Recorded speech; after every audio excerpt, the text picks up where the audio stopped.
আর আত্মীয়গুলো যে দেখে সেই গালাগালি, মানে থাকা আমার গায়ে হয়ে গেল।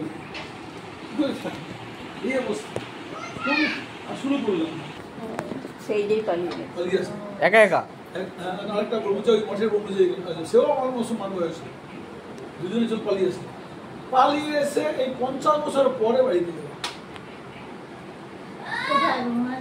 এই মুর্শিদাবাদ।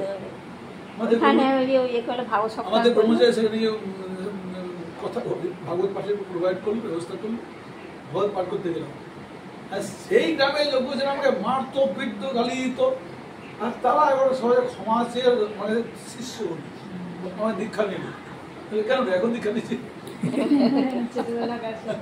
আমার যে 3টা দিদি বড়, 3টাই বড়, 3টা আমাকে মারতো, গালি দিত, মাছ খাবো খেতাম না, আমাকে মারতো। এখন 3জন আমার শিষ্য হয়ে আমাকে দীক্ষা নিয়ে আমাদের গুরুদের স্বীকার করে। তখন যেন অনেক ভক্তি মা বলছে আসছে তো, প্রত্যেক বছর আসে।